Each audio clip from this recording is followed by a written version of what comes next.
재앙이 심히 크미로라 그랬습니다. 지금 6장부터 16장까지 이 재앙들에 대하여 말하고 있지 않습니까? 그런데 그 재앙들을 주관하시고 인도하시고 역사하시는 이는 어린 양이신 예수 그리스도이세요. 어린 양 예수 그리스도에 속한 성도에게는 이 재앙이 실은 아무 걱정, 근심, 염려가 없는 것입니다. 자, 우리가 요한계시록을 한 번 더 생각해 보십시다. 6장부터 16장까지 재앙이라고 했는데 그 재앙을 예수님과 연관해 분명히 생각할 수 있고 그렇게 해야만 합니다. 왜 그러냐 하면 일곱인, 일곱 나팔, 일곱 대접, 그렇죠? 근데 그 일곱인을 떼실 그런 자격이 있는 유일한 분이 누구십니까? 예수 그리스도이세요. 그러니까 예수님이 떼신다. 초점은 예수님이에요. 일곱 나팔 진행하면서 두 증인이 나오죠. 그 예수를 증인하는, 예수를 증거하는 두 사람이라는 것을 알 수 있습니다. 그러면서 그 일곱 나팔의 10장 보게 되면 그 구원의 복음을 주시고 구원케 하시는 이는 예수 그리스도시다라는 것을 알 수 있지요. 그리고 회개케 하심도 예수 그리스도시죠. 회개할 기회를 주시는 분이 예수 그리스도이세요. 자, 드디어 일곱 대접의 재앙입니다. 대접은 확 쏟는 거잖아요. 그죠? 다른 재앙들은 어떻게 보면 이렇게 점진적으로 진행된다 할 수 있는데 이 대접 재앙은 그냥 확 쏟아버리니까 갑자기 화가 있는 거죠. 그리고 더 중요한 것은 바로 그 재앙에는 회개할 기회가 없어요. 복음이 들려오지 않고요, 진짜 중보 기도도 하지 않습니다. 이게 특징이에요. 다시 한번 중요한 점을 말씀드릴게요. 이 화가 있는 재앙의 때에 분명히 주목해야 할 분은 예수 그리스도이세요. 왜냐하면 777은 뭐라고 그랬습니까? 주님만 바라보라. 주님의 숫자예요. 일곱 별을 붙잡으시고 사역자들이라고 그랬죠. 일곱 촛대 사이를 움직이세요. 지역 교회라고 그랬습니다. 촛대가 교회라고 그랬고 그 주님이 사랑하는 일곱 교회, 모든 지역 교회에 또 편지까지 보냈어요. 그게 주님이시란 거예요. 그러니까 777, 그 주님은 이제 16장까지의 이런 환란이 끝나면 19장부터 22장까지 보게 되면 만왕의 왕이심을 알 수 있습니다. 근데 사단은 어떻게 합니까? 666, 7에서 하나씩 모자라요. 그러면서 자꾸 주님께 집중하지 못하도록 시선을 방해합니다. 사팔이 되게 해요. 뱁새 눈이 되어 다른 것을 보게 합니다. 그래서 짝퉁 삼위일체, 뭡니까? 용, 두 짐승. 첫 번째 나오는 이 짐승은요, 진짜 예수님 닮았어요. 상처를 입었고 죽었다 그랬는데 살아나잖아요. 엄청난 능력이 있습니다. 예수님은 어린 양의 모습이시고 뿔이 7개예요. 뿔은 나쁜 게 아닙니다. 권위, 권세를 상징한다고 그랬어요. 근데 이 짐승, 용, 뿔이 10개, 10개 더 크죠. 그러니까 이적도 더 크고 대단한 능력, 사람들이 모이고 따르고 환호하고 한다는 겁니다. 자꾸 다른 것을 보게 하는 거죠. 그게 바로 사단의 역사인 거예요. 이단이 왜 이단입니까? 예수님을 바라보게 하는 것처럼 처음에는 얘기해요. 그런데 교주 한 사람에게 이제 방향을 틀어서 자꾸 그 인간을 지켜 세우는 겁니다. 마니교라고 하는 신천지 이만희, 감람나무라 그러잖아요. 보혜사라 그러잖아요. 예수님으로 충분한데 예수님으로 안 된다. 감람나무 뭐 두 감람나무니까 보혜사도 두 보혜사 필요하다는 거예요. 절대로 그렇지 않습니다. 그런 게 다 사단의 꼬임인 거예요. 안상홍, 장길자, 나는 진짜 그런 어줍지 않은 교리에 눈이 돌아가는 성도를 이해할 수가 없어요. 어떻게 영적 생태계에 인간과 같은 남성이 있고 여성이 있겠습니까? 히브리 말에 하나님이 남성으로 나오는 것은요 대표격이고, 영적으로 어떻게 남자와 여자가 있겠습니까? 천국은 그런 곳이 아니에요. 이슬람은 그렇게 얘기합니다. 어떻게 박태선, 문선명 이런 사람들이 주님의 영광을 갈취할 수 있겠습니까? 절대 고개 돌아가면 안 된다. 이것이 요한계시록의 교훈이에요. 예수님으로 충분한 줄 믿습니다. 오늘 분명히 다시 한번 그 교훈을 가질 수 있는 것은 또 다른 눈 돌아가게 하는 것이 나오고 있어요. 12절 같이 읽습니다. 또 여섯째 천사가 그 대접을 큰 강 유브라데에 쏟음에 강물이 말라서 동방에서 오는 왕들의 길이 예비되었더라. 아멘. 유브라데 강이 나오고 있습니다. 근데 그 강은 큰 강이라고 그랬어요. 그냥 큰 강이 아니라 큰 강. 어제 성전에서 큰 소리가 나오잖아요. 그래서 mighty 또 great 그런 의미를 가진다고 말씀드렸는데, 그래서 교회는 예수님에 대한 말씀으로 시끄러워야 되고 예수님을 향한 찬양으로 시끄러워야 되고. 근데 여기 보면 이 사람들의 시선을 집중시키는 큰 강이 나와요. 물론 이제 첫째, 둘째, 셋째, 넷째, 다섯째 천사가 나올 때 또 바다도 나오고 다 큰 물들이지만 큰 강 유브라데, 이 말을 듣는 이스라엘 사람들은 눈이 휘둥그레질 것 같아요. 이 유브라데는요 성공주의, 성공을 의미하는 겁니다. 창세기 2장 14절에 보면 에덴 안에 4강이 있었는데 마지막 강, 큰 강이 유브라데 강이에요. 그렇죠? 그러니까 하나님께서 직접 이 사람들을 위한 놀라운 에덴 동산에 유브라데 강을 만들어 놓은 거예요. 얼마나 귀합니까?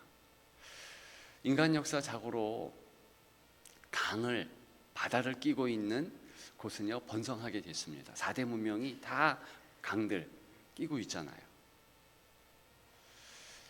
그리고 중동이라는 땅을 생각해 보십시오. 물이 없는 곳이에요. 그럼 유브라데 강이라는 것 자체가요 이들에게는 굉장히 어필이 되는 겁니다. 그리고 창세기 15장 18절에 보면 하나님께서 이스라엘 백성에게 약속을 주시는데요, 그 경계를 어디까지 가는가? 그 애굽 강에서부터 유브라데까지 내 자손에게 준다, 이렇게 나오고 있어요. 유브라데 강까지. 그러니까 바벨론 경계를 나타내는 유브라데까지. 그러니까 이 땅에서 가질 수 있는 모든 것, 그게 유브라데 강을 나타내고 있는 것입니다. 여러분, 성공이 좋습니까? 안 좋습니까? 잘 되는 것이 좋습니까? 안 좋습니까? 그거 되게 좋은 거예요. 일전에 어떤 성도께서 오셔가지고 사업이 너무 잘 된대. 너무 감사하대. 제가 그 이야기를 들었을 때 마음이 너무 좋았습니다. 근데 이분이 그 다음에도 만났을 때 사업이 너무 잘 된대. 너무 좋대. 근데 가만히 제가 그 얘기를 듣고 기도하면서 생각해 보는데, 이 너무 잘 되는 것이 좋은데 그것 때문에 예수를 못 믿게 되고 그것 때문에 신앙이 흔들리면 큰일 나겠다. 왜 그러냐 하면 그럴 수 있잖아요. 너무 잘 되니까 주일도 범하게 돼요. 너무 잘 되니까 이제는 물질 때문에 교만한 마음도 있을 수 있잖아요. 성경에 보면은요, 예수 없는 성공은요, 그거 저주에 가깝습니다. 누가복음 16장에 거지 나사로와 부자가 나옵니다. 이 부자가 너무 잘된 유형이에요. 너무 잘 돼가지고 자기가 원하는 것을 창고에 다 가지고 있어. 뭐라 그럽니까? 이제 내 영혼이여, 내일부터 너는 먹고 마셔라, 놀고 즐기라. 근데 그 다음날 어떻게 됩니까? 죽게 되잖아요. 예수 없는 성공, 예수 없는 잘됨, 그게 위험한 거예요. 저는 잘 되되 적당히 잘 됐으면 좋겠어요. 이때 적당히란 것은 예수님이 함께하고 내가 스스로 잘됨을 절제할 수 있는 거, 내가 성공을 절제할 수 있는 그 정도, 그게 성도 아닙니까? 우리가 여러 번 나누었잖아요. 요셉이 만사형통했을 때가 있었습니다. 그게 39장? 창세기 39장이죠? 그게 나와요. 근데 그때는요, 언제 형통했다고 성경은 얘기하는가? 감옥에 있을 때. 감옥에 있을 때가 우리 관점에서 보면 제일 안 될 때잖아요. 근데 그때 이 요셉은요, 하나님을 의지했대요. 범사에 하나님을 의지하면서 하나님께 도움을 구했대요. 근데 그때가 성경에 보니까 제일 형통했, 그렇게 평가를 합니다. 그러면 무슨 뜻입니까? 예수 그리스도께서 또렷이 보이고 예수의 은혜로 나는 산다, 이런 고백이 나올 때가 사실은 형통한 것이고, 성경의 정점은 뭡니까? 범사에 감사할 수 있는 때잖아요. 취해 가도 주님의 은혜, 주셔도 주님의 은혜. 그러니까 기왕이면 잘 살면 좋죠. 기왕이면 잘 되면 좋죠. 근데 그것 때문에 아비가 아들을 총을 쏴버려 사제로 만들어가지고, 여러분 이러면 안 되잖아요. 제가 성도 교구를 맡았었기 때문에 그 지역을 잘 압니다. 거기에 그 높은 데에 살 수 있는 인간은요, 소위 엄청 잘 사는 가문과 그런 인생을 사는 거예요. 그러면 뭐해요? 비명행사 하잖아요. 그럼 뭐해요? 엄청나게 힘들잖아요. 근데 우리는요, 때로는 그런 노골적인 표현 안 하지만, 예수님 좀 눈 감아 계셨으면 좋겠다, 예수님 없어도 조금 더 성공했으면 좋겠다, 그런 욕심이, 열망이 있잖아요. 이걸 때려잡는 것이 사실은 오늘 본문의 유브라데 강의 성공주의를 이기는 겁니다. 보세요. 유브라데 강에 쏟아 저주를 쏟는 거죠. 왜? 이것 때문에 다 올인해가지고 싸우고 망하게 하고 자기의 자기 자랑, 그것으로 치닫잖아요. 강물이 말라서 마르게 됩니다. 그리고 그것과 연관해서 뭐가 있어요? 어제도 얘기했지만 개구리 같은 새 더러운 영, 성전에 하나님의 이 큰 소리, 영적 은혜의 소리, 찬양의 소리, 기도의 소리, 나팔 소리, 이런 것들이 있어야 되는데 개구리 같은 영의 소리, 무슨 소리입니까? 웅얼웅얼하면서 자기 주장, 자기 말, 예수 외에 다른 소리가 들리게 하는 거, 큰일 나는 겁니다. 그러니까 아예 성전 못 들어오도록 어느 일정 기간 성전문 닫아버리잖아요. 개구리 같은 새 더러운 영이 용의 입과 짐승의 입과 거짓 선지자의 입에서 나온다. 이 더러운 영, 귀신이 나오는데 14절에 나오잖아요. 귀신의 영이에요. 근데 이적을 행하여 그랬습니다. 사람들의 눈길을 사로잡는 이적을요 행한다고 그랬어요.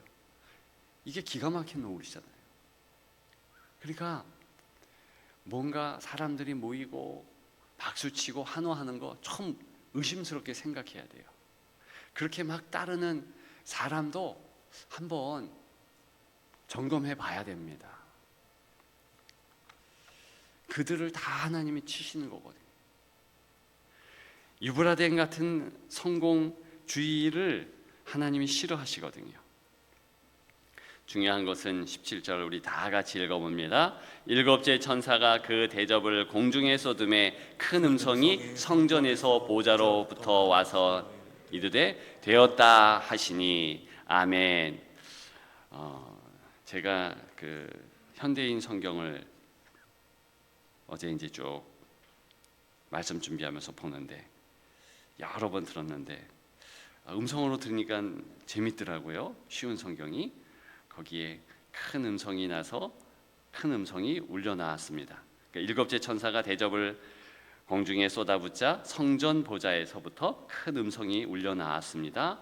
다 끝났다. 근데 실제로 그런 뉘앙스예요.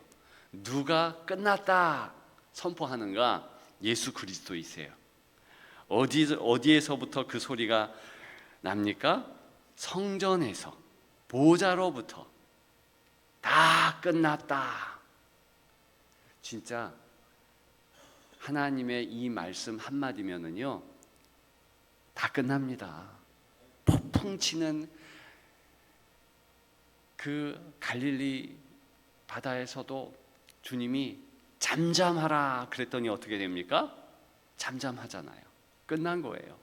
예수님께서 여러분들에게 다 끝났다, 환난 끝났다, 모든 어려움 끝났다 그러면은요 진짜 괜찮아지는 겁니다. 그러니까 주님의 그 입술을 주목해야죠.